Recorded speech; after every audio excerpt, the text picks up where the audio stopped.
ओम।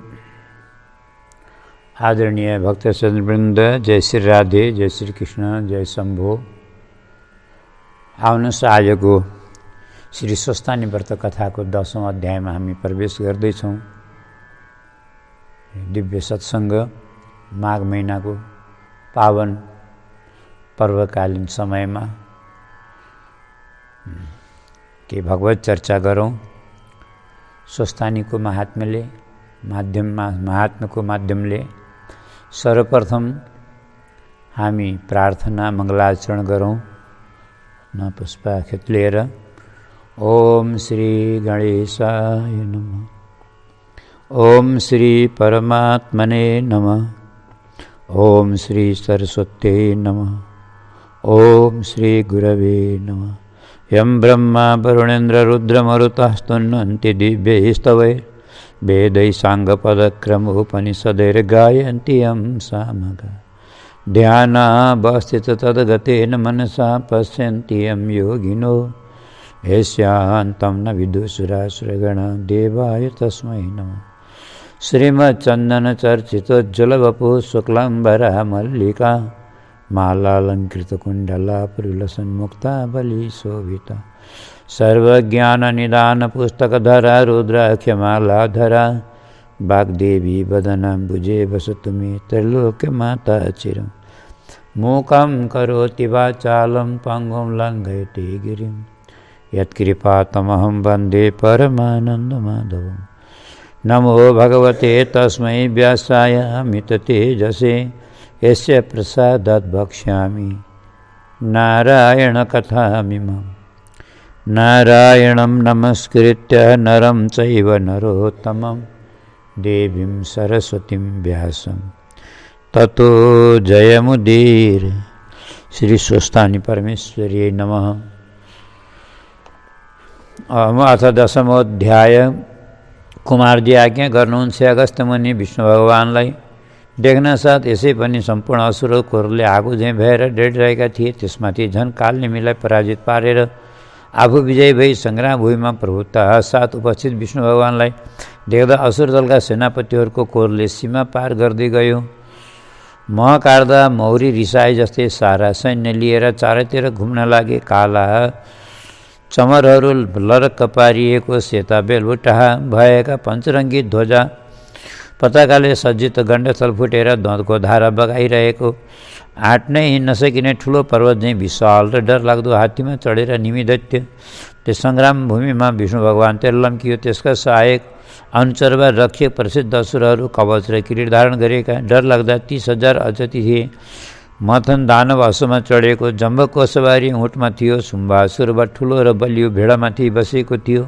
यी सबैका साथमा अन्य पनि साना ठुला दैत्य दानव तथा असुरहरू सुसज्जित भएर नाना प्रकारका शस्त्रार्थहरू भिरेर सङ्ग्राममा विष्णु भगवानमाथि आफ्ना हतियारमा शस्त्रार्थ सामूहिक रूपले प्रहार गर्न थाले। फलामको मुसलले निमी दानवले, मथन असुरले, स्मुग्रोले, शुम्भवीरले, सूर्यले, गर्सन नामक वीरले, प्रासले, महिषासुरले, चक्रद्वारा जम्ब योद्धाले, शक्तिले तथा अनेक असुरहरू तीक्ष्ण बाणले चारैतर्फबाट एकैपल्ट हमला गरे।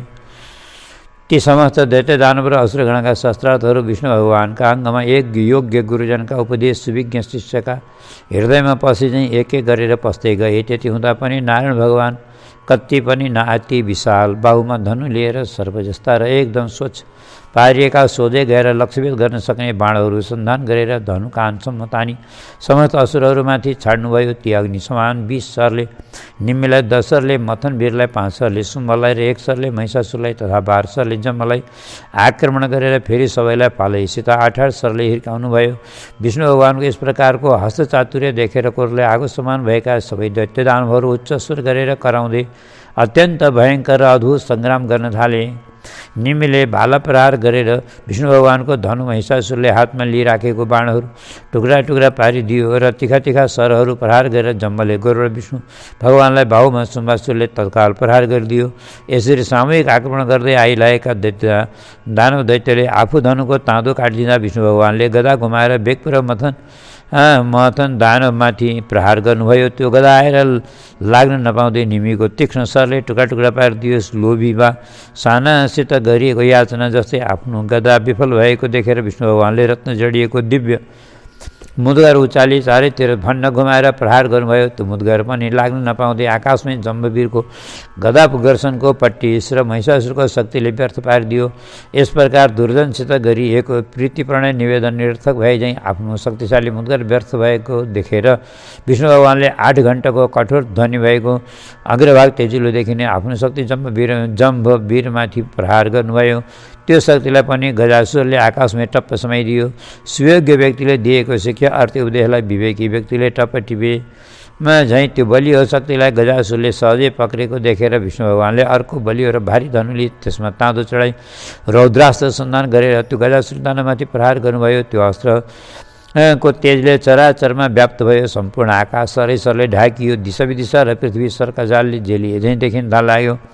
रौद्रास्त्रको त्यो अद्भुत प्रभाव देखेर महाबली तारकासुरको मुख्य सेनापति ग्रसनासुरले ब्रह्मास्त्रको प्रयोग गर्यो अनि त्यो रौद्रास्त्र साम्य हुन गयो। यसरी रौद्रास्त्र शान्त भएको देखेर विष्णु भगवानले आफ्नो श्राङ्ग धनुषमा कालो दण्डास्त्र राखेर प्रहार गर्नुभयो र त्यसले तातो र रुखो बतास चल्न थाल्यो।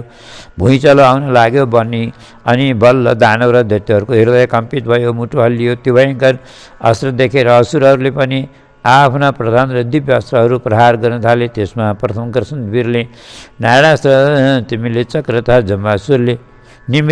तथा जम्बासुरले अनेक नवीन किसिमका शस्त्रार्थहरूको प्रहार गर्दा नगर्दै कालदण्डले करोडौँ दानव दैत्य र असुरहरूलाई एक दिनमै रथ हात्ती र असु समय सुहा पारिदियो।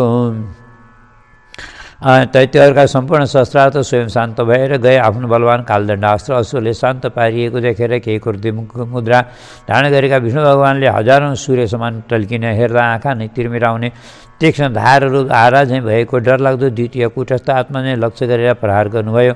त्यसलाई पनि अरू जस्तै आकाशमै नष्ट पार्न भनेर वीर तारकासुरको प्रधान सेनापति गर्सनासुरसहित असुर पक्षका वीरहरूले जानी बुझेसम्मका पुरुषार्थहरू प्रदर्शित गरे। तर प्रारब्ध कर्मको अकाट्य भोगलाई टार्न भनेर गरिएको धर्मकर्म दानादिका विविध आयोजनहरू व्यर्थ भए तिनका प्रयोग विफल भएर गए। यसरी अकुण्ठित शक्ति र अमुक प्रभाव भएको सुदर्शन चक्र बेग्लै गएर गर्सनासुर घाँटी चटक्क काटेर आफ्नो नाभिस्थान रगतै पारेर प्रज्वलित अग्निको ज्वाला झैँ त्यो सुदर्शन चक्र फेरि विष्णु भगवानकै बाहुलीमा दाखिल भयो।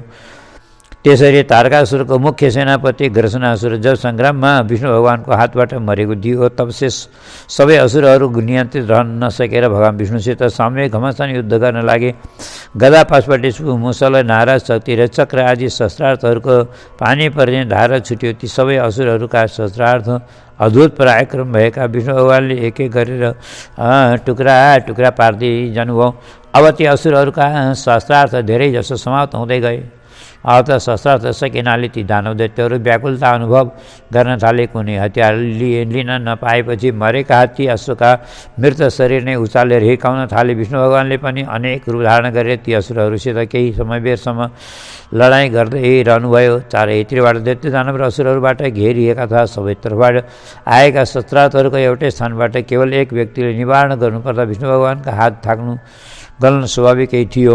तापनि त्यो सङ्कुल घनघोर सङ्ग्राममा विष्णु भगवानले गरुडलाई भन्नुभयो, हे गरुड, तिमीलाई थकाइ लाग्यो कि थाकेका छैनौ या थकाइ लागेको छैन भने मदनासुरको रथको सामुन्ने मलाई लैजाऊ। थाकेका छौ भने क्षणिक विश्रामका लागि समरभूमिबाट बाहिरतिर हिँड। आफ्ना स्वामी विष्णु भगवानको यस्तो आज्ञा सुनेर गरुडले तत्काल मथनासुरको सामुन्ने लगेर रथ उभ्याए। आफ्नो सम्मुख विष्णु भगवानलाई देख्नासाथ मथनासुरले बलियो भिन्दिपाल नामको सान लगाएको तीखो सरले विष्णु भगवानको छातीमा निर्धक्क प्रहार गर्यो। विष्णु भगवानले पनि त्यसको प्रहारको वास्ता नगरेर आफ्ना उज्यालो पारेका तिखा 5 सर प्रहार गर्नुभयो। 10 बाणले त्यस असुरको छाती विदीर्ण पारेर रगत छदाउनुभयो। विष्णु भगवानका तीक्ष्ण बाणले मर्म भेदन भएको त्यो मथनासुर दानव रथमै ढलमनियो। एकैछिनपछि चेतना फर्कियो र कोरले ठुलो मुग्रो लिएर विष्णुमाथि प्रहार गर्यो। त्यसको चोटले विष्णु भगवान पनि एकछिन रन भयो जस्तो भयो। तर रिसले नुरा ठुलो आँखा पारी कमाउँदै गएर उचालेर रथ समेत मथनासुरलाई त्यहीँ धुलो पिठो पारिदिनु भयो। ठुलो पर्वतमा पहिरो लडे जस्तै मथनासुर मरेर त्यहीँ पल्टियो। आफ्नो सेनापति अत्यन्त पराक्रमी मथनको मृत्यु भएपछि कुनै हिलोमा भासिएको हात्ती जस्तै सारा दैत्य दानवहरू के गरौँ कसो गरौँ भन्ने स्थितिमा पुगे। आफ्ना असुर दलको यस्तो विपरीत दशा देखेर रातारात पारेर हिमालले चुर भएको महिषासुर विष्णु भगवानतिर लम्कियो र त्रिशूलले विष्णु भगवानलाई र शक्तिले गरुडलाई तत्काल प्रहार गरिदियो र ठुलो कन्दरा जस्तो मुखमा आएर गरुड र विष्णु भगवानलाई एकै ग्रासमा निल्नेछु भनी दगुर्यो। महिषासुरको आकृति देखेर थाहा मनको भाव जान्ने विष्णु भगवानले असुरको ठुलो मुखभरि सरै सरको बुझो कोचिदिनुभयो। त्यसपछि असङ्ख्य बाण वर्षा गरेर ढाकिदिनुभयो। मुखभरि बाणहरू कोचिएको र अनेक सरहरूको प्रहारले घाइते भएको त्यो महिषासुर फरक्क फर्केर भुइँमा पछारियो, तर मर्न चाहिँ मरेन। यस प्रकारले भूमिमा ढलेको महिषासुरलाई विष्णु भगवानले भन्नुभयो, ए महिषासुर त कुनै पनि योद्धा वा वीर व्यक्तिको हातबाट मर्ने होइनस्, तेरो मृत्यु एक शक्ति प्रधान नारीको हातबाट हुनेछ भन्ने कुरा ब्रह्माजीले आज्ञा भएको छ। अत अब यस सङ्ग्राममा प्राण बचाएर भागी अन्तै कतै गइहाल। यदि विष्णु भगवानको वचन सुने केही पनि उत्तर नदिई महिषासुर जड्याझै लडभराउँदै समरभूमिबाट पलायन गर्यो। त्यस प्रकार सङ्ग्राम भूमिबाट महिषासुर भागेपछि क्रोधले आँखीको अनुहार बाङ्गो पारेर पाखुरा सुर्काउँदै दाँतले होठ टोकेर विशाल धनुष उठाई ताँदो चढाएर सर्वस्व अनेक सरहरू सन्धान गरी अग्निका ज्वाला जस्ता सर्वर्ष गरी असुर शुम्भले विष्णु भगवान र उनको वाहन गरुडलाई समेत घायल पारिदियो। त्यस असुरको प्रहारतिर वास्तै नगरी विष्णु भगवानले कालाग्नि समान भुसुण्डी लिएर गोला वर्षण गरी पर्वतै समान ठुलो सुम्मको वाहन भिडलाई थिच्नसम्म थिचेर ढलाइदिनुभयो। त्यो सुम्ब आफ्नो मर्न तयार भइसकेको वाहनबाट तत्काल हाम फालेर भुइँमा ठिङ्ग उभियो। त्यहाँ पनि विष्णु भगवानले त्यस असुरमाथि सर्वर्षा गर्दै रहनुभयो। काल अग्नि समानका विष्णु भगवानका सरहरूले हातमा छ सरले शिरमा र 10 सरले ध्वजामा प्रहार गर्नुभयो। यस प्रकार विष्णु भगवानका बाणहरूले घायल भई रगतको धारा बगाई अधीर र व्यथित हुन गएको शुम्भलाई विष्णु भगवानले आज्ञा भयो, हे शुम्भ, त केही दिनमा एउटी कन्याकुमारीको हातबाट मर्ने हुनाले म जस्तो वीरका हातको अस्त्र शस्त्रले तेरो उद्धार हुने सौभाग्य छैन। व्यर्थ मसित सङ्ग्राममा अघि सर्न नआइज, बरु भागेर पर गइहाल। विष्णु भगवानको यस तीक्ष्ण वाक्यले मान सम्मान भङ्ग भएर शुम्भ युद्धबाट विमुख भएर पछि हट्यो। त्यस्तो स्थिति देखेर विष्णुलाई नजिती छाड्दिन भन्दै विशाल गदा लिएर वीर निमी आयो र गरुडको शिरमा गदा बजार्यो। जम्बासुरले ठुलो परेको उचालेर विष्णु भगवानको शिरमा प्रहार गर्यो। त्यो ती असुरहरूका शस्त्रको चोटले गरुड र विष्णु भगवान दुवैजना भुइँमा मूर्छा परेर ढल्न गए। यस्तो स्थिति देखेर सारा असुरहरू सिमना गरे उफ्रन गर्जन लागे। कतिले धनुको टङ्कार गर्न थाले। पशुहरूका कतिजना असुरहरू आफ्ना खुर र नङ्ग्राली भूमि खोज्न थाले। कति कराउन र चिचाउन थाले। कति विजयका बाजाहरू घन्काउन लागे। केही समयपछि गरुड र विष्णु भगवानलाई चेतना आयो र कालको गतिविधि कर्तव्यको निश्चय समेत विचार गर्नुपर्ने बखत आएको हुनाले त्यहाँबाट गरुडमा चढ विष्णु भगवान हट्नुभयो।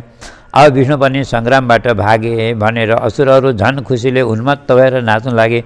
देवतातर्फ यस स्थितिले गहिरो विषाद फैलायो। देवराज इन्द्रले पनि भगवान विष्णु भाग्नुभयो भन्ने ठानेर अब के गर्ने भन्ने निदो गर्न सकेनन् र विष्णु भगवान बस्नुभएको स्थान पत्ता लगाएर त्यहीँ उपस्थित भए। अनि मिठो र नम्र बाणीमा उत्साह बढाउँदै देवराज इन्द्रले भन्ने, हे भगवान, दुष्ट प्रकृति भएका यसुरहरूसँग किन यस्तो खेल खेल्नुभएको? दुर्जनले कुनै पनि छिद्र पाए भने सुख शान्तिले भर्न दिँदैनन्। समर्थ व्यक्तिले दुष्टजनको कुनै दुष्टताको उपेक्षा गरिदिए भने त्यो निज दुर्जन आफू विजयमा अभिमान गर्न थाल्दछ र अझ व्रता दुष्कर्महरू गरी प्रजालाई अनेक कष्ट दिन थाल्दछ। अत दुष्टनीतिलाई उत्साहित पारेर वा बढाएर छाडिदिनु अनुचित हो। अत अब यसरी नबसेर अघि बढ्नुहोस्। अनि शक्ति र साधनले परिपूर्ण बलवान श्रेष्ठ पुरुषहरूका हातमा विजय लक्ष्मी स्वयं स्वागत गर्न आउँछिन्। फेरि पूर्वकालमा हजुरले कुनै साधनको पनि इच्छा वा वास्ता नगरेर एक्लैले हिरणाक्ष हिरण्यकशिपु जस्ता बलवान दैत्यहरूलाई यमलोकको मार्ग देखाइसक्नु भएको हो। फेरि हजुरको सम्मुख हुनासाथ हिरण्यकशिपुको स्वतः बुद्धिमा बिर्को लागेको थियो।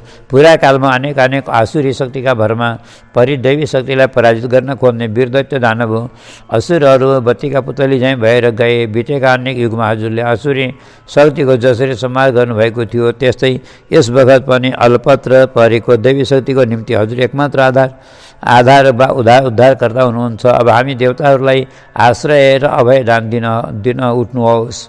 देवराजको यस्तो समयानुकूल प्रार्थना सुने विष्णु भगवानका बढ्दै अत्यन्त ठुलो हुनुभयो। अनेक उत्तम समृद्धिहरूले पूर्ण र सुसज्जित भएर सज्जन देवताका शत्रुहरूको संहार गरी समस्त प्राणीहरूका संरक्षक र आश्रय स्वरूपमा रही देवराज इन्द्रलाई देशकाल परिस्थिति अनुसार भन्नुभयो, हे देवराज, यी समस्त दैत्य दानव र असुरहरूका प्रतापी राजाहरू अब केवल तिम्रो उपाय र मुक्तिबाट नै मारिनेछन्, अरू कसैको पनि सहायता लिनुपर्ने छैन।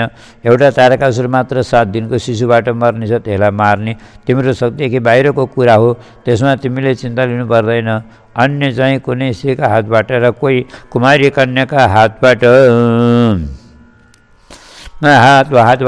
मर्ने किसिमका छन्। अब तिमी स्वयं पुरुषार्थ देखाए आफ्नो दिव्य शक्तिद्वारा जम्बासुरको वध आफ्नै बाहुली गर।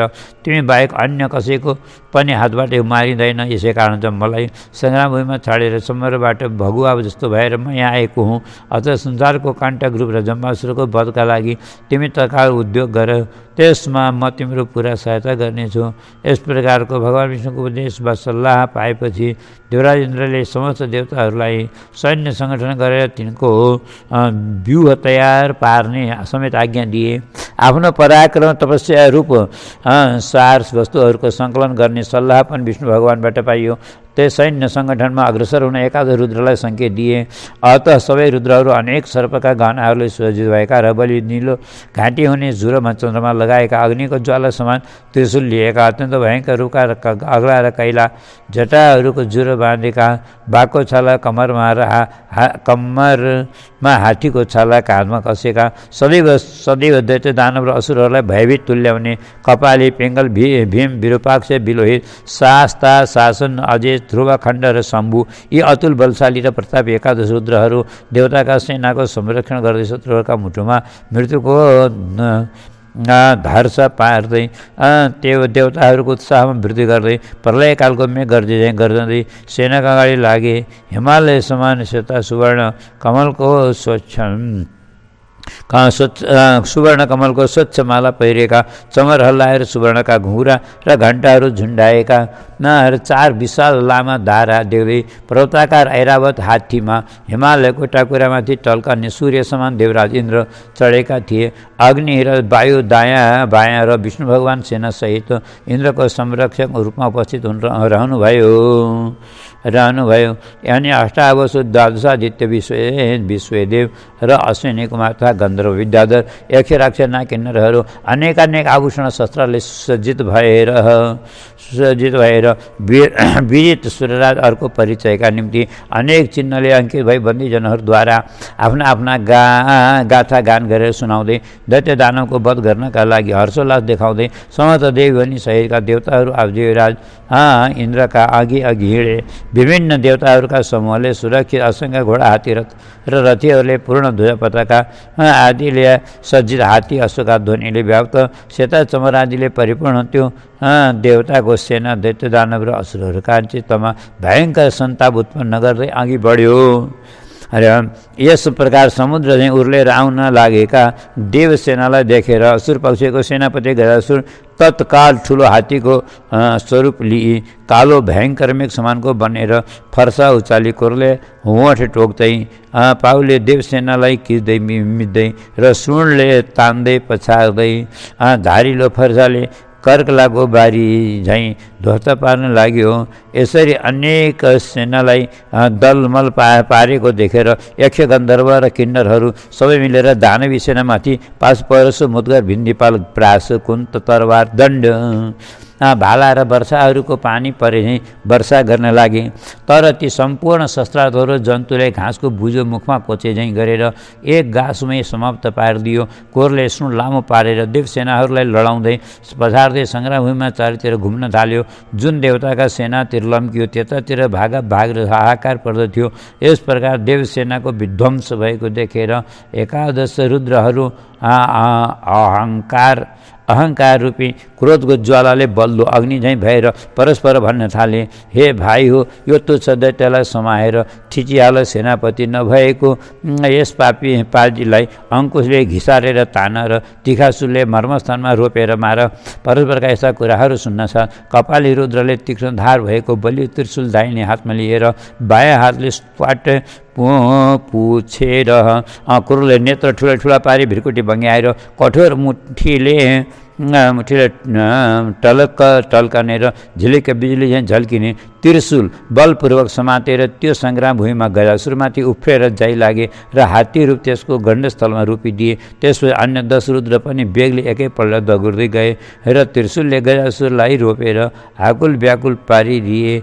अब गजासुरको सारा देहबाट रगतको धारा बग्न थाल्यो। कालो पर्वतबाट गेरु मिसिएर बगेका छहराहरू झैँ रगतका धारा बगाउने नभने त्यो गजासुर एकातिर छ भने अर्कोतिर सेतो भस्मले श्वेत देह भएका 21 रुद्रहरू घेरा दिएर उभिएका छन्। अन्तिम स्थितिमा पुगी सक्दा पनि वीर गजासुर आफ्ना नाङ्लो जस्ता दुवै कान हल्लाउँदै विशाल 2 दाराले शम्भु रुद्रका नाभि स्थानमा रोपिदियो। त्यो देख्न साथ अन्य रुद्रहरूले घेरा दिएर त्यस गजासुरलाई आफ्ना हतियारले सुरुकको बोक्रा चासी चाहिँ ताच्न थाले। अब कपाली र शम्भु बाहेक अरू 9 जना रुद्रहरूमाथि त्यो गजासुर लम्कियो र सबैलाई एकैपल्ट खुट्टा सुँगट र ताराले दल्न थिच्न थाल्यो। रुद्रहरूसित भएको यस किसिमको भयङ्कर सङ्ग्राममा त्यो गजासुर जब केही थकित भएको थियो तब कपाली रुद्रले त्यसको सुँड समातेर बेग्लै चारैतिर फन्न घुमाई भुइँमा पछारिदिए। अब थकाइले गलेको र दिनहीन अनुहार पारेको केवल सास मात्र बचेको युद्ध गर्ने साहस र शक्ति हराइसकेको त्यो छाला काटेर चुहुँदो त्यो रातो रातो रगत लागेको ताजा छालालाई कपाली रुद्रले आफ्नो अङ्ग ढाक्ने वस्त्र चाहिँ लगाए। यसरी जीवितमै छाला काटिएको त्यो गजासुर कसाईहरूले छाला तरेको रागो झैँ चिच्याउँदै प्राण त्याग गर्यो। यस प्रकार गजासुर मरेको र उसको छाला शरीरमा बेरेर उग्र रूपमा ठिङ्ग उभिएका कपाली रुद्रलाई देखेर सम्पूर्ण दानव असुर सेनाहरू भयले कम्पित भए। भूमि आकाश पूर्व पश्चिम दक्षिण उत्तर जतातिर हेरे पनि गजासुरको छाला बेरी उभिएका रुद्रलाई नै देख्न थाले। स्थितिले गर्दा समस्त दैत्य दानव असुरहरू आकुल व्याकुल भएर यताउता छरिए। रुद्रदेवको त्यस्तो प्रभाव र फूर्ति तथा दानवहरूको दुर्गति देखेर क्रोधले बौलाहा झैँ भएर उम्लिएको र निमी दानव विशाल हात्तीमा चढेर देवसेनालाई अत्याउँदै अगाडि आयो। युद्धभूमिमा जता जतातिर निमी दानवको हात्ती दगुर्छ त्यतातिरका सबै देवताहरू आफ्ना आफ्ना शस्त्रार्थ र वाहन समेत छाडेर ज्यान जोगाउँदै भागे। देवसेनाका हात्तीहरू पनि निमी दानवका हात्तीको सुईको पाउना साथ भागाभाग गर्न थाले। देवताहरूका सेना जब यस प्रकार डराएर भाग्न थाले तब अष्टदिक्पाल र विष्णु भगवानलाई साथै लिएर समरभूमिमा देवराज इन्द्र स्वयं उपस्थित भए। युद्धभूमिमा भिएका देवराज इन्द्रलाई देख्ने बित्तिकै निमीको वाहन हात्ती लम्कियो। आफूमाथि निमीको हात्ती आइलागेको देख्न साथ देवराज इन्द्रको ऐरावत हात्तीले चिच्याउँ त्यहाँबाट भाग्ने उपक्रम गर्यो। माउते र अन्य अघि पछि लागेकाहरूले रोक्न प्रयास गर्दा पनि ऐरावत पछाडितिर फर्कियो। ऐरावत त्यसरी पछाडि फर्किएर भाग्न आँट्न साथ इन्द्र महाराज सङ्ग्राम भूमितिर नै मुख फर्काई निमी दानवका सेनासित युद्ध गर्दै रहे र त्यसै अवसरमा निमीको छाती ताकेर वज्र प्रहार गरे अनि गदाले निमीका हात्तीको गण्डस्थलमा बेसरी हिर्काए। निमीले पनि त्यस प्रहारको केही ख्यालै नगरी ऐरावतको गण्डस्थलमा मुद्गरले बुझायो। त्यस प्रहारले इन्द्रको ऐरावत भूमिमा ढुँडा टेक्न पुग्यो र तत्काल उठ्दै थियो। उता निमीको हात्तीले लखेड्दै आएको हुनाले ऐरावतले रणभूमिबाट बेगले पलायन गर्यो। यस अवसरमा हावा पनि रुखको रूपमा बग्न लाग्यो। त्यस हावामा बालुवा र ससाना ढुङ्गाहरू उड्न थाले। उता निमीको हात्ती रगतपछि भएर समरभूमिमा पर्वतझैँ भएर उभिरह्यो। त्यो स्थिति देख्न साथ कुबेरले निकै ठुलो गदा उचालेर त्यो निमी सहितको हात्तीलाई हिर्काए। त्यस गदाको चोटले निमी हात्तीकै शिरमा अनि हात्ती मुर्छा परेर भुइँमा दाह्रा गाड्दै पर्वत झैँ ठिङ्ग भएर पछारियो। डङ्ग भएर पछारियो। निमीको त्यो बलवान हात्ती ढलेको देखेर देवसेनाले सिंहनाद गरे। अब समारोहमा देवताका हात्तीहरूको चर्को स्वर, हस्वरको ध्वनि, धनुर्धारीहरूको धनुषको टङ्कार गुन्जायमान हुन लाग्यो। आफ्नो मन परेको र पराक्रमी हात्ती मरेपछि निमी दानव हार मानेर समरभूमिमा पीठ देखाई कायर झैँ भाग्यो। एकातिर असुर सेनातर्फ विषादको कालो बादल छरिरहेको थियो भने अर्कोतिर देवतातर्फ सिंहनादले सारा दानवहरूको कान नै फुट्छ कि जस्तो भइरहेको थियो। यो सबै चालमाला स्पष्ट देख्दा र कुराहरू सुन्दा घृत धाराले बलेको आगो जस्तै कुरले धपक्क बले झैँ भई वीर जम्बासुर राता नेत्र पारी देवताहरूलाई हेला गरेर जेरै हो केवल एक क्षण मात्र पर्खिरहो रह्यो। भ्यानी सारथीलाई रथ अगाडि हिँडाउने आदेश दियो र धनुमा सरसन्धान गर्दै निकै स्फूर्तिले अगाडि बढ्दै गयो। यसै रथमा तयार भएर समरभूमिमा आएको वीर जम्बासुरको प्रताप उदयाचल पर्वत टाकुरमा उदाउन लागेका अनेक सूर्यको झैँ तेजिलो देखिन्थ्यो। ध्वजा पताका र घुराहरूका धेरै झालरहरू तथा निर्मल चन्द्रमा झैँ सेतो छाता भएको श्रेष्ठ रथमा बसेर आउन लागेको त्यो वीर जम्बासुरलाई देख्दा देवगणका सेनाहरूको मनमा भएको झस्को पछि जस्तो भयो। यसै किसिमले अजेय र अगम भएर युद्धमा आएको आफ्नो बलियो शत्रु जम्बासुरलाई देख्नासाथ देवराज इन्द्रले प्रत्यक्ष गम्भीरताका मूर्ति जस्तै भएर बलियो धनुष र स्वच्छ पारिएका र अर्धचन्द्राकार धार भएका सर सोझे जाने तीक्ष्ण सरहरूको सन्धान गरी तत्काल प्रहार गरेर त्यसको धनुषमा टुक्रा पारिदिए। दानव कुलको अभिमानी जम्बासुरले पनि तत्काल अर्को धनु लियो र तीखा 10 सर देवराजका काँधको सन्धिमा 3 सर, छातीमा 2 सर काँधमा लाग्ने गरी प्रहार गर्यो। त्यसका सर विफल पारेर इन्द्रले पनि सर जालमा जम्बलाई छोप्ने उपाय गरे, तर जम्बले ती सबै सर बिचैमा टुक्रा टुक्रा पारिदियो। अब व्रता ऋषिले मुरमुरिएर देवराजले अत्यन्त अद्भुत गन्धर्वास्त्र अभिमन्त्रित गरी त्यस जम्बासुरका सैन्य समेतको लक्ष्य गरी प्रहार गरे। त्यो गन्धर्वास्त्रको ज्योति आकाशभरि फैलियो र आकाशमा गन्धर्वहरूको एक विशाल नगर नै देखियो र त्यहीँबाट दानव सेनामाथि डर लाग्दा शस्त्रार्थहरू पानी परे वर्षन थाले अनि त्यस शस्त्र वर्षाले आहत हुन लागेका ती दानवको विशाल सैन्य दल आकुल व्याकुल भइरहेको थियो। तैपनि आफ्नो शरण पर्नेको सुरक्षा गर्नु उत्तम काम हो भन्ने ठानी सबैलाई मौखिक आश्वासन दिएर गन्धर्वास्त्रको निवारण गर्न मुसलास्त्रको पिरिपूर्व प्रयोग गरिदियो। त्यसबाट सम्पूर्ण संसार फलामै फलामका मुसलहरूले ढाकियो। गन्धर्व नगरमा पनि मुसलले ढाकिदियो। त्यसपछि जम्बासुरले देवताका सेनामाथि गन्धर्वास्त्रकै प्रयोग गरिदियो। त्यसैले देवसेनाको अपार हानि भयो। आफूतर्फको स्थिति देखेर देवराज इन्द्रले विश्वकर्माको त्वाष्ट अस्त्रको सन्धान गरे र त्यसबाट अग्निका ज्वाला निस्के। ती ज्वाला उड्दै मन्त्रमय दिव्य उपकरण उत्पन्न भए ती उपकरणद्वारा आकाशमा चँदुवा टाँगे जस्तो देखियो। त्यसले गर्दा जम्भको मुसलास्त्र स्वयं शान्त हुन गयो। त्यो देखेर फेरि जम्बासुरले पर्वतास्त्रद्वारा त्वाष्ट अस्त्रबाट उत्पन्न उपकरणहरूलाई धुलो पिठो पारिदियो। त्यस पर्वतास्त्रको निवारण गर्न देवराज इन्द्रले वज्रास्त्रको प्रयोग गरे। त्यसले गर्दा पर्वतको वर्षा रोकियो। त्यो वज्रास्त्र शान्त पार्न जम्बासुरले ईशिकास्त्र प्रहार गर्यो। त्यसले वज्रास्त्रलाई शान्त पारिदियो। तापनि त्यसले देवताहरूका हात्ती घोडा र रथसहित आकाशमा उड्न थाले।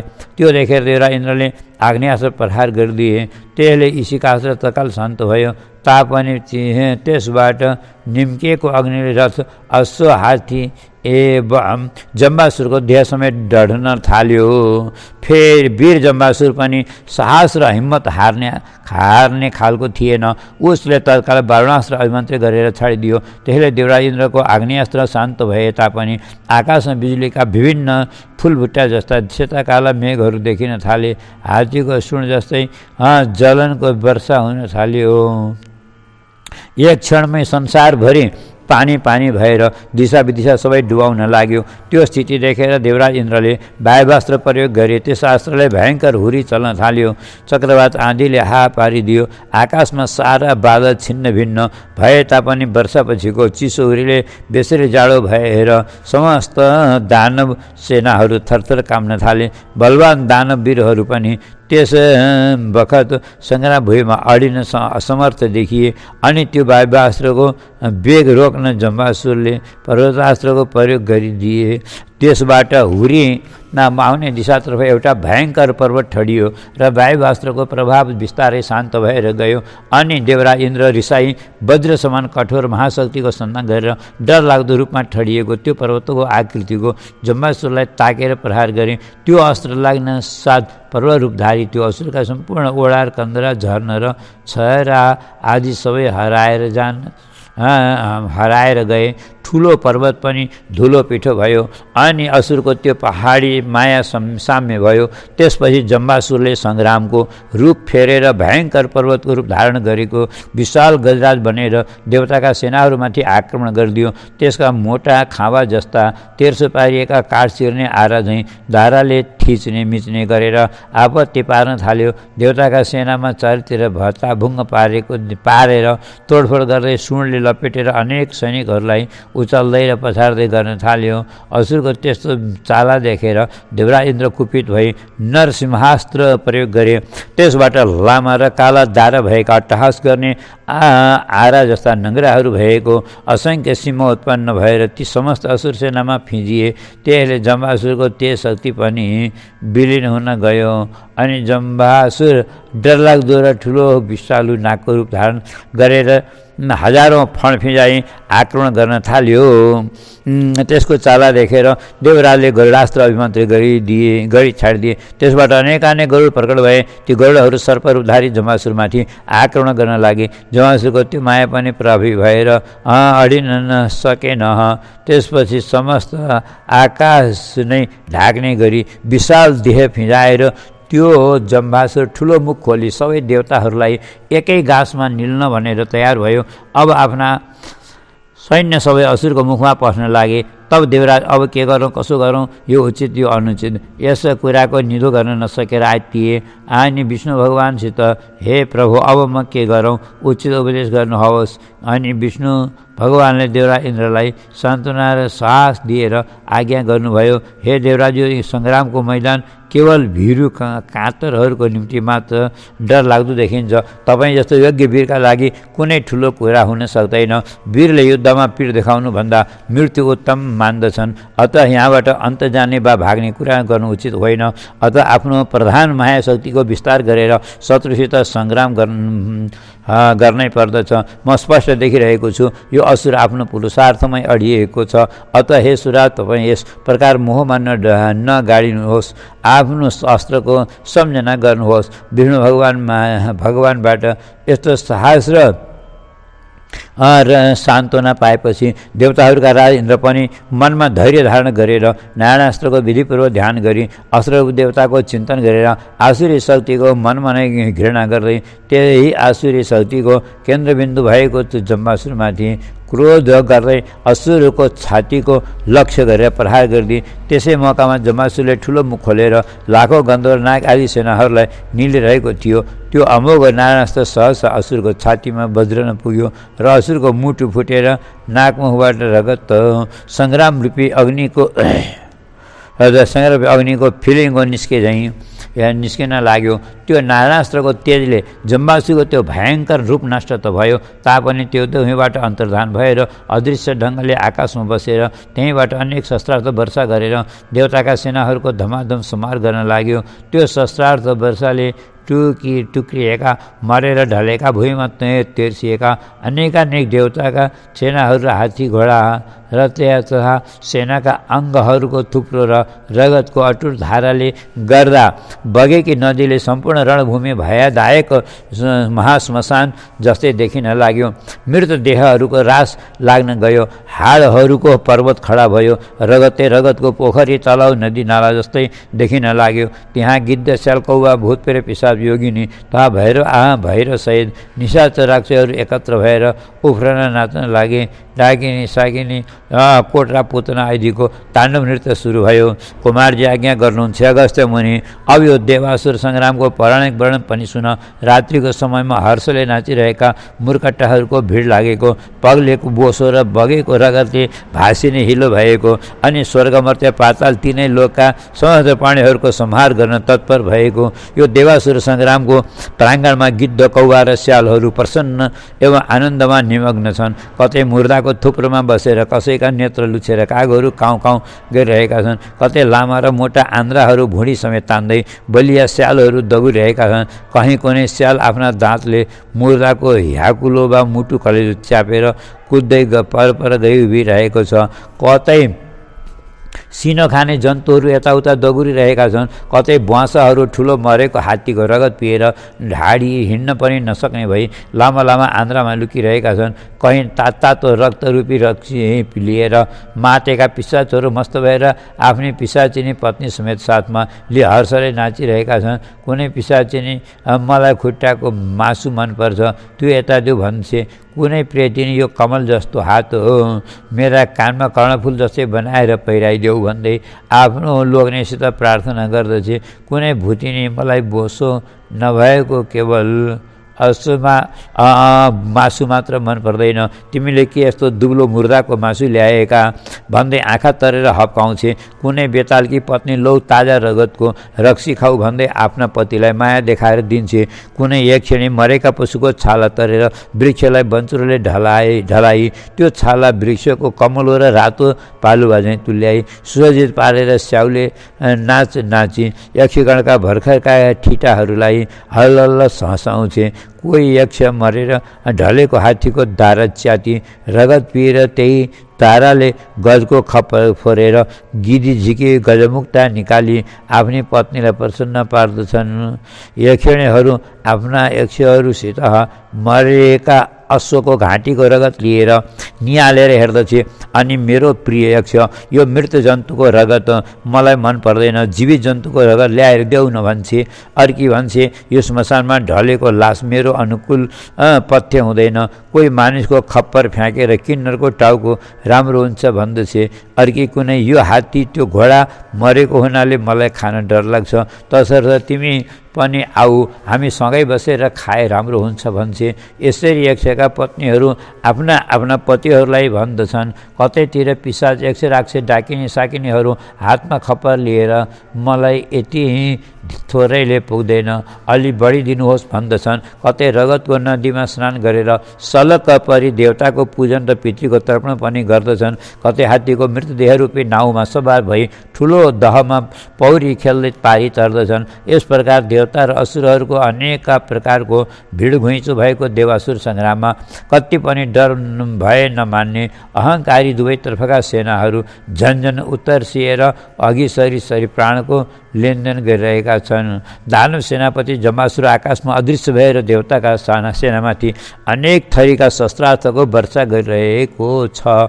त्यस्तो शस्त्रार्थ वर्षाले देवी शक्तिको कस्तो स्थिति हुनेछ भनेर अनुमान गर्न कठिन परे झैँ देखिन्छ। तापनि साहस र हिम्मत नत्यागी देवरा इन्द्र, अग्नि, यम, वरुण, नृत्य, वायु र कुबेर आदि समस्त दिक्पालहरू सुसज्जित भई आफ्ना सेनाहरूको बल उत्साह वृद्धि गर्दै आकाश नथित असुरहरूसित लक्ष्य राखेर आफ्ना अनेक अमोघ शस्त्रार्थहरूको पानी परे झैँ वर्षा गर्दैछन्। तर ती समस्त शस्त्रार्थ विफल भइरहेका छन्। जोस र होसको सन्तुलन मिलाएर युद्ध गर्दा पनि त्यो जम्बासुरको नगिचो देवताहरू पुग्न असमर्थ दिए। देवताहरूका शस्त्रार्थ यसै व्यर्थ गइरहेका वा निष्फल भइरहेका छन्। असुरहरूका शस्त्रार्थ एउटा पनि विफल भएर खेर गएको देखिन्नन्। देवताका धेरै सैनिक सङ्ग्राममा घाइते भएर कहाँ जाउँ र के गर्दा बाँचिएला भन्ने चिन्तामा परेका छन्। पौष माघको घनघोर वर्षामा जाडोले थरथर काँपेका गाईबस्तुहरू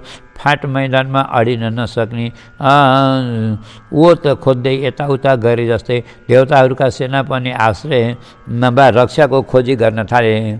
देवता र उनका सेनाहरूको त्यस्तो दयनीय अवस्था देखेर विष्णु भगवानले देवरा इन्द्रलाई आज्ञा भयो, हे सुरा, तिमी किन आफ्नो यस्तो चिज देखेर पनि सहेर बसिरहेका छौ? तत्काल ब्रह्मास्त्रको विधिपूर्वक स्मरण गर, जुन ब्रह्मास्त्रको नियम पुर्याएर प्रयोग गर्ने गर्न नसकेको छ भने तिनै लोकमा कस्तै वीरबहादुर योद्धा पनि सङ्ग्रामबाट जीवित उम्केर जान सक्दैन, त्यो अवश्य मर्दछ। आसुरी शक्तिलाई अवहेलना गरेर छाडिँदा सम्पूर्ण विश्व नै विध्वंस भएर जानेछ। अब विलम्ब नगर, यो जम्बासुरको संहार गरिहाल। जति विलम्ब गर्दछौ उति त्यसले अनेक मौका पाउनेछ।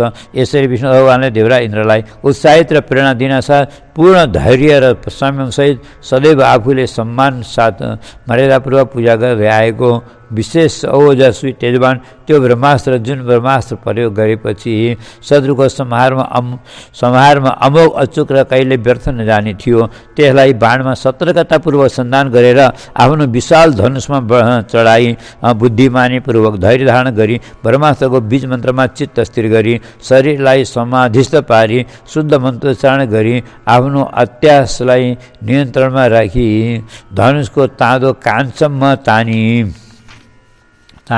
जम्बासुरको वधको मनमा नै अभिसन्धान राखी आकाशतिर नेत्र फिराई कहिले पनि कुण्ठित नहुने तेज र प्रभाव भएको ब्रह्मास्त्र ठुलो बेगले प्रहार गरिदिए। त्यो अग्नि समान ब्रह्मास्त्र देखेर जम्बासुरले सबै आसुरी माया त्यागेर वा बिर्सेर शक्ति सासबाट हरेस खाई सुकेको ओठमुख भएको र भयले थरथर कामेर अत्यासले आकुल व्याकुल भएर पृथ्वीमा ठिङ्ग उभिन पुग्यो।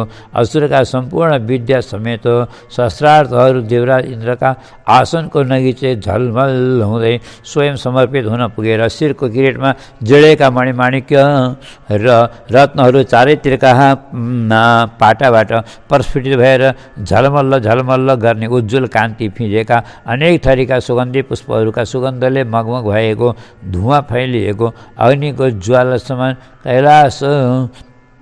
समान कैला याल छरिएको याल कानमा कुण्डलले शोभायमान भएको असुरा जम्बको शिर त्यस ब्रह्मास्त्रद्वारा काटिएर भुइँमा खस्यो। यसरी जब वीर जम्बासुर मारियो तब सम्पूर्ण दानव दैत्य र असुराधिपतिहरू मनको इच्छा वा सङ्कल्प ध्वंस भएकोले त्यहाँबाट विमुख भएर जहाँ दानवाधीरा तारकासुर थियो त्यहीँ पुगे।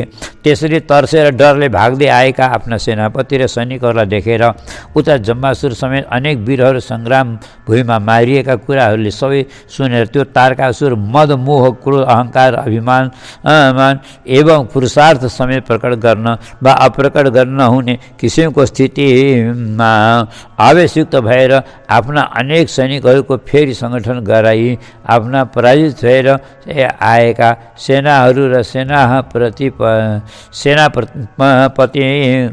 सेनापतिप्रति केही रोष प्रकट गर्दै पुनः देवताहरूसित सङ्ग्राममा डट्ने प्रबन्ध मिलाउन आरम्भ गर्यो। कुमारजी आज्ञा गर्नुहुन्छ। हे अगस्त्य मुनि, त्यति भएपछि बलवन्त तारकासुरले आफ्नो विजयदाता दैत्य नामको विशाल रथमा चढेर अनेकानेक वायुपङ्खी अश्वहरू जोत्न लगाएर आफ्ना सबै सेनापतिप्रति कडा रोष प्रकट गर्दै देवताहरूसित सङ्ग्रामका लागि समरको विशाल मैदानमा जान भनी तत्काल प्रस्थान गर्यो। आफ्ना सबै शस्त्रार्थहरूको चाँजो पाँजो र साजसज्जाको राम्रो प्रबन्ध मिलाई तिनै लोकको ऐश्वर्यले संयुक्त भएर ठुलो मुख फिजाई धेरै सेनाहरूको घेराभित्र सुरक्षित रही देवताहरूलाई जित्ने इच्छाले युद्ध गर्न तत्काल सङ्ग्राम भूमिमा उपस्थित हुन गयो।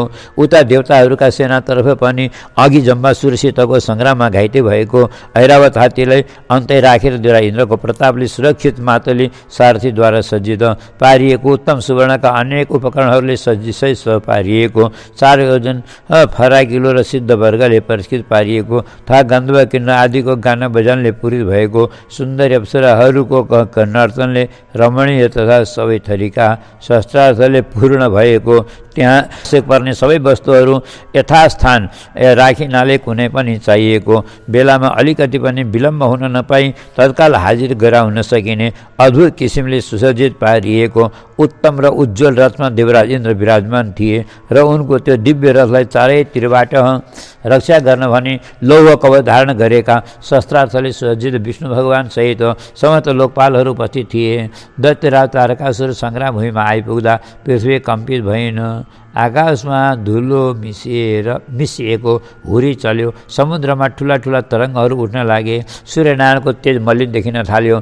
पृथ्वीमा बेसरी धुलो उडेर आकाश ढाकियो। ताराहरू अदृश्य भए। शस्त्रार्थ र हात हतियारहरू स्वयं झलमलाउन लागे। सेनाहरू त्यसै पनि कम्पित र भयभीत देखिन थाले।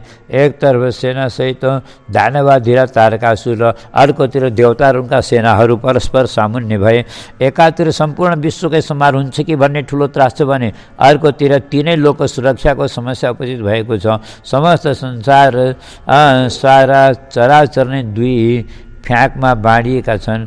वर्तमान स्थितिमा दृष्टि दिएर विचार गर्दा त्यो दुवै बाँडिएको समूह एकै स्थानमा मिले झैँ देखिन्छ, तर मेलमिलापका लागि एकत्र भएका छैनन्। व्यर्थको झ्याउलोमा परेर संहार गर्न वा गराउन एकत्र भएका छन्। सम्पूर्ण ब्रह्माण्ड जुन वस्तु सत्ता रूपमा छ त्यो सबै आज यहाँ अपूर्ण अधुरो विभूतिहीन झैँ भएर जम्मा भएको छ। देवता र दैत्य दानवहरूको तपस्याको शक्ति वा प्रभावले आज त्यस सम्राङ्गणमा अस्त्रशस्त्र धन धैर्य तेजबल वीर्य सैन्य शक्ति पराक्रम ओज र सत्व विशाल रूपमा भएको स्पष्ट देख्न सकिन्छ अपार सैन्यबल लिएर दानवी शक्तिको नेतृत्व गर्दै समरभूमिमा आएको वीर तारकासुरको छाती ताकेर देवसेनाका तर्फबाट अग्निशिखा समान 10 बाणहरू प्रहार गरिए। तर ती सरहरूको केही वास्ता नराखेर तारकासुरले पनि प्रत्येक देवसेनाका सेनापतिहरूलाई 10 बाण वर्षा गरिदियो।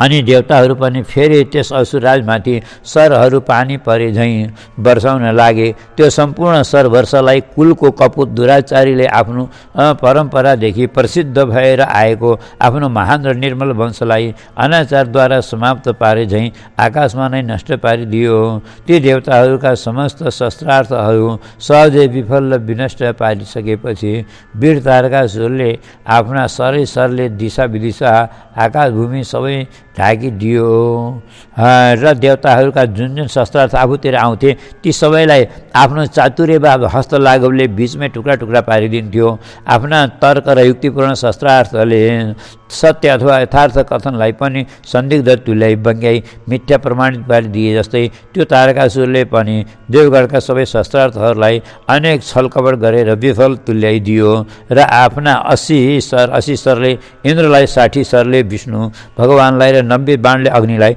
10 सरले वरुण र यमराजलाई, 70 सरले कुबेरलाई, वायुलाई, 8 सरले निऋतिलाई, 30 सरले प्रहार गरेर फेरि उपरोक्त सबैलाई एक एक गरेर 20 सरले हिर्कायो। अनि 3 सरले सारथी मातलीलाई, 10 सरले विष्णुको वाहन गरुडलाई हानेर फेरि अनेक अमोघ बाणहरू प्रहार गरी देवताहरूका धनुष कवच कुण्डल सबै उपेक्षाको भावले टुक्रा टुक्रा पारिदियो। अब आफ्ना कवच कुण्डल र धनुषसँग काटिएका देवताहरूले त्यस समरमा अर्को कवच कुण्डल धारण गरी धनुष पनि अर्कै लिएर कुरले चुर भई त्यो असुरमाथि अमोघ सरहरूको सामूहिक वर्षा गर्न थाले। त्यो देखेर कुरले राता नेत्र पारी अरू देवताहरूमाथि अग्निशिखा समानमा अनेक सरहरू वर्षा गरेर प्रत्यक्ष प्रलयाग्नि जस्तो सरसन्धान गरी देवराज इन्द्रको छातीमा प्रहार गरिदियो। देवराज इन्द्र त्यस चोटले रथमै पल्टिए अनि तारकासुरले आकाशमा हजारौं सूर्य झैँ धप धप बलेका विष्णु भगवानलाई देख्यो र तत्काल 2 तीक्ष्ण सरले विष्णुका दुवै कानमा हिर्कायो। त्यस प्रहारले विष्णुको श्राङ्ग धनुष बाहुलीबाट खत्रक खस्यो। त्यसपछि यमराजलाई ताकेर 5 सर प्रहार गरियो। अग्नि समान सरहरूले वरुणको अङ्ग नै सुकाइदियो। अर्को अग्नि सरले निऋतिलाई हाहा पारिदियो। शुष्क र रुखा सरले वायुलाई आकुल व्याकुल पारिदियो। यसरी आफ्नो प्रभाव देखाएर दिक्पाल र देवताहरूलाई अस्तव्यस्त गरायो। अनि केही समयपछि सबै देवताहरू आश्वस्त तथा सङ्गठित भई तारकासुरतिर लम्किए अनि अनेक सरहरू पानी परे झैँ छरेर भयङ्कर सङ्ग्राम आरम्भ गरे। त्यसमा विष्णु भगवानले 30 सरद्वारा तारकासुरको सारथीलाई घाइते पारिदिए, रथको ध्वजा काटिदिए। देवराज इन्द्रले किरीट नै भूमिमा खसालिदिए। कुबेरले धनुष काटिदिए। यमराजले तारकासुरका दुवै पाखुरामा दण्डले हिर्काए। रथका पाङ्ग्रा घुचेटेर पर फाले। वायुले ठुला ठुला दानवहरू सबैको कुण्डल कवच टुक्रा पारिदिए। दैत्यहरूको त्यो विशाल पराक्रम देखेर तारकासुरले मनमनै स्याबास भनेर तारिफ गर्यो अनि आफूलाई पनि अब मेरा 2 हात बाहेक अन्य कुनै भर मान्ने वस्तु रहेन भन्ने देख्यो। र यस्तो भए तापनि विचार गर्यो वनको मृगेन्द्रलाई अरू कसैको पनि सहायता चाहिन्न। अनि जुरुक उठ्यो र गदा हातमा लियो अनि फन्न घुमाई देउरालाई लक्ष्य गरेर हिर्कायो। आकाशमा बेगले आएको त्यो गदा विफल पार्न नसकिने देखेर इन्द्र डरले रथबाट भुइँमा हाम फाले। त्यस गदाले रथ वा अश्वध्वजा सबै धुलो पारिदियो। सारथी मातले चाहिँ सौभाग्यले जीवित रहे। अनि तारकासुरले पटिस उचालेर विष्णु भगवानको छाती ताकेर प्रहार गर्यो। त्यस चोटले विष्णु भगवान अचेत भएर आफ्नो वाहन गरुडमाथि नै ढले। असुरले खड्ग प्रहार गरेर नृत्यका वाहन सबैलाई पृथ्वीमा ढलायो। अग्निको माथमा भिन्दी पालले बजायो। भुसुण्डी हानेर यमराजलाई पृथ्वीमा पल्टायो। वायुलाई जुरुक उचालेर भुइँमा पछाइदियो। क्रोधले आगो भएर वरुणलाई धनुषको टुपाले बारम्बार घोचेर घाइते बन तुल्यायो। अनि अरू प्रत्येक देवताहरूका समूहमा पसेर एक एक गरी सबैलाई अनेकानेक शस्त्रास्त्रको वर्षा गरी हाहाकार पारिदियो। केही समयपछि विष्णु भगवानको चेतना फर्कियो र समरभूमितिर दृष्टि फैलाउँदा तारकासुरले भयङ्कर उत्पात मचाइराखेको देख्नुभयो। यस असुरको संहार गर्ने 7 दिनका वीर शिशु यहाँ उपस्थित छैनन् भन्ने वास्तविक कुराको ज्ञान विष्णु भगवानलाई नभएको होइन। तापनि युद्धको प्राङ्गणमा उपस्थित रहेसम्म लडाइँ गर्नै पर्ने व्यवस्था र सैनिक नीति नियम हुनाले सुदर्शन चक्र फन्न घुमाएर तारकासुरको छाती ताकेर प्रहार गर्नुभयो। तर त्यो सुदर्शन चक्र कुनै पत्थरमा पछारेको कमलो पुष्प झैँ तारकासुरको वज्र समान छातीमा स्वयं नै धुलो पिठो भयो। देवराज इन्द्रले अमुक वज्र प्रहार गरे तर त्यो पनि स्वयं टुक्रा टुक्रा भयो। अनि वायुले हानेको अङ्कुश पनि व्यर्थ गयो र रिसाई वायुले एउटा ठुलो पर्वत झैँ उचाली तारकासुरमाथि प्रहार गरे। तर त्यो पर्वत ससाना केटाकेटीहरूले खेल्ने भकुण्डो झैँ बायाँ हातले ट्याप्पसँग समाति अर्कोतिर हुत्याइदियो। यमराजले आफू विशाल कालदण्डले तारकासुरको खप्परमै लाग्ने गरी हिर्काए तर त्यो लाग्नै नसकेकोले असुरलाई थाहा नै भएन। अग्निले प्रलय कालको अग्नि समान शक्ति लिएर त्यस तारकासुरको छातीमा हिर्काए तर त्यो पनि कोमल पुष्पको माला झैँ हुन गयो। निरेतीले बलियो खड्ग ताकेर असुरको खप्परमै बजारे। त्यो खड्ग पनि स्वयं भाँचिएर विफल भयो। वरुणले भयङ्कर नागपासले असुरका 2 हात बेसरी कस्ने प्रयास गरे तर त्यो नागपास असुरका हातमा पर्न साथ विषका दाँतहरू स्वयं भाँचिए। नाग पनि स्वयं भूमिमा पराजित भएर ढल्यो। यसै प्रकार अश्विनी कुमार 49 वायु नाग साध्य राक्षस यक्ष गन्धर्वहरूका थरी थरीका शस्त्रास्त्रमा सरप्रहारहरू तारकासुरको देहमा पुगेर केवल चिलाइ मात्र मार्दथे, हानि केही पनि गर्न सक्दैनथे। अब त्यो वीर तारकासुर आफ्नो विशाल रथबाट उफ्रिए भूमिमा आयो र देवगणका सेनाको समूहभित्र पछि कोटी कोटी देवताहरूका सेनालाई मुड्किएर थप्पड हिर्काएर स्वाहा पारिदियो। अन्य सबै देवताका सेनाहरू असुर दलको भयले जो भएका हात्ती हतियार समेत सङ्ग्राम भूमिमा छाडेर दिशा विदिशातिर प्राण जोगाएर कुलेलम भए। विष्णुसहित देवगणका समस्त लोकपालहरूलाई बलपूर्वक बाँधेर लगी बगरेले खसी बोका बिहान चाङ्ग्रा भेडा डोर्याए झैँ डोर्याउँदै ल्याउनु भन्ने हुकुम दिएर आफू विशाल रथमा चढी सिद्धगन्ध र दैत्य र अप्सराहरूले गान गरेको आफ्नो विजयगाथा सुन्दै परशुरामले आफ्नो नगरीमा प्रवेश गर्यो।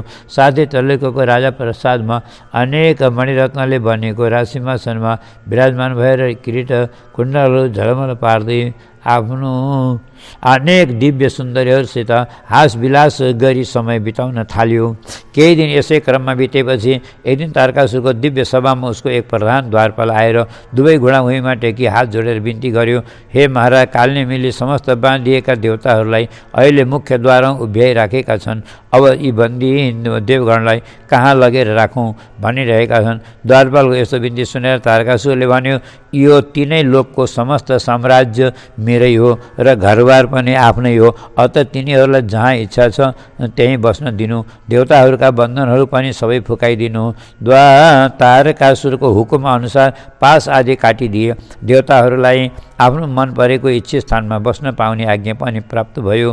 त्यति हुँदा पनि ती आसुरी शक्तिको दास्तामा रहनाले चित्तमा निकै चोट परेको हुनाले त्यस आसुरी सम्पदाको दास्ताबाट आफू समेत सम्पूर्ण संसारलाई बचाएर देवी सम्पदामा लैजाने विचार विमर्श र छलफल गर्नका लागि हिमालयको काखमा रहेको शान्त र उत्तम नेपाल अधिराज्यको मृगस्थली भन्ने स्थानमा आएर बसिरहेका थिए। संयोगले कुनै दिन त्यहीँ डुल्दै आउनुभएका महादेवसित देवताहरूले आफ्नो कष्ट र तारकासुरको अभिमान र विश्वविजयको एक एक घटना विस्तारपूर्वक बिन्ती चढाए। तर महादेव आफ्नै प्रियतमा सतीदेवीको शोकमा गाडिनु भएको हुनाले देवताहरूको प्रार्थना पटक्क सुन्नु भएन।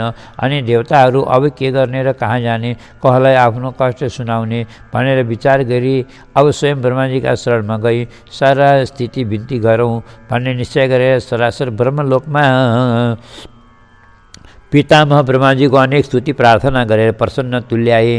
वरद मुद्रा देब्रे बाहुमा धारण गरी समस्त देवगणलाई निर्देशन गर्दै पितामह ब्रह्माजीले आफ्नो दयादृष्टिले सबै देवताहरू र दिक्पालहरूलाई एक एक गरेर क्रमले हेर्नुभयो र प्रश्न गर्नुभयो, हे दिक्पाल देवता हो, आज तपाईँहरू किन मलिन अनुहार र दुखी वेशभूषामा यहाँ आउनुभएको? तपाईँहरूलाई के दुःख कष्ट पर्न आयो? यस प्रकार पितामह ब्रह्माजीको दयापूर्ण वचन सुनेर सबै देवताहरूले वायुदेवलाई आफ्ना प्रतिनिधि बनाए अगाडि सारेर कुराकानी गर्ने प्रस्ताव राखेकाले वायुदेवले पितामह ब्रह्माजीसित विनयपूर्वक निवेदन गरे, हे ब्राह्मण, हे पितामह, संसारमा हजुरले नथाहा पाएको र नजानेको के कुरा छ? र सम्पूर्ण संसारको सृष्टि रचना गर्दा यसलाई सुचारू रूपले सञ्चालन गर्दै मर्यादामा व्यवस्थित पारेर राख्न सक्ने शक्ति केवल हजुरमै निहित छ। देवदानव सबै हजुरका समान सन्तान मानिन्छन् र हुन् पनि। कुनैलाई काखा र कुनैलाई लाखा पाखा नगरेर समान सम्झी स्नेहमाया गरिरहनु भएको पनि हो। तर हिजो आज हजुरले बक्सिएकै वरदानले निर्भय भएको वज्राङ्ग दानवको छोरो तारकासुरले तिनै लोकलाई दलमल पारेर हजुरबाटै तोकिदिएको देवासुको मर्यादा उल्लङ्घन गरिरहेको छ। स्वर्गपुरीको अधिकारी देवगण हुन्, पातालको अधिकारी असुरहरूको हो तथा वेदशास्त्र धर्म कर्मको नियमानुसार अधिकार समस्त मानव जाति र ब्राह्मणहरूको हो। सम्भवतः यो अधिकार हजुरले असुरहरूलाई दिनुभएको छैन भन्ने हामी सबैको धारणा र विश्वास छ।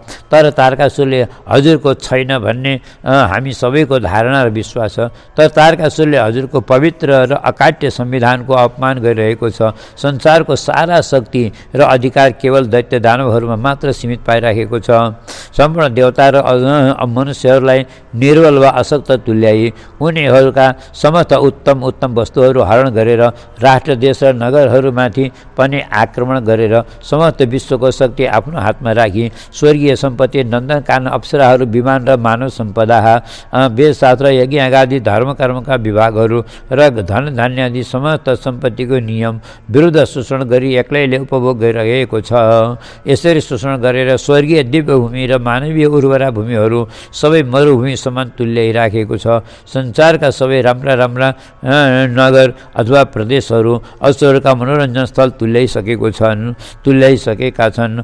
देवताका गुरु बृहस्पति सहित अन्यान्य सुविज्ञ आचार्यहरू तथा पृथ्वीका प्रतिष्ठित विद्वान एवं बुद्धिमान व्यक्तिहरू परहितको बाटो छाडेर केवल तारकासुरका कीर्ति गाथा गाउने नटभाट गाइने जस्तै भइसकेका छन्। विद्या, बुद्धि, कला, शिल्प, शास्त्र र गान विद्याका ठुला ठुला सुयोग्य व्यक्तिहरूमाथि अनेक अत्याचार गरिएको छ तथा तिनका गुणहरूको आदर गरिन्न। ती सबैले दुष्ट तारकासुरको मूल ढोकामा पहरा दिएर चाकरीमा रुजु भएर रहनु परेको छ। साना साना सिपाहीद्वारा इन्द्रादि देवताहरूको अपमान गराइन्छ।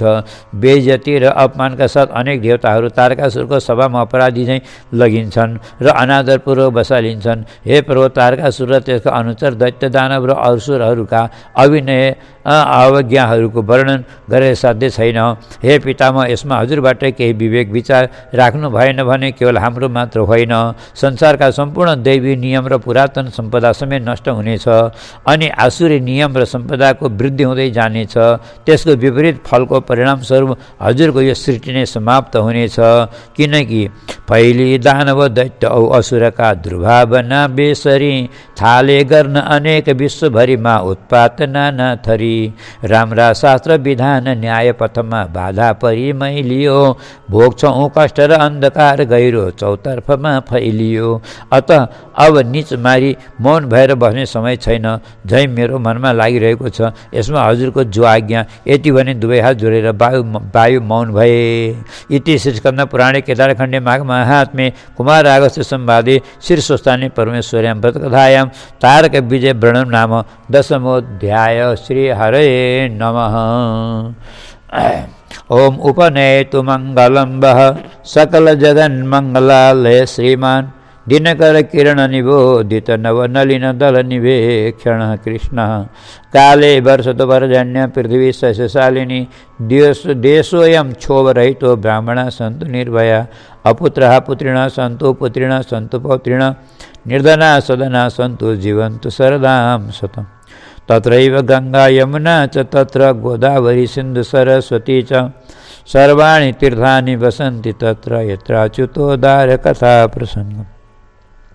या कुन्द्यन्तु तुषारार्धवला या शुभ्रवस्त्रावृता या वीणावरदण्डमण्डितकरा या श्वेतपद्मासना या ब्रह्माच्युतशङ्करा पृथिवीर्देवैः सदा वन्दिता सा मां पातु सरस्वती भगवती निःशेषजाड्यापहा।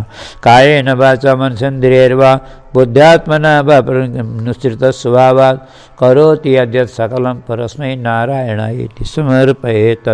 श्री आदिस्वस्थानि परमेश्वर्यै नमः। मंत्रपुष्पाञ्जलिं समर्पयामि।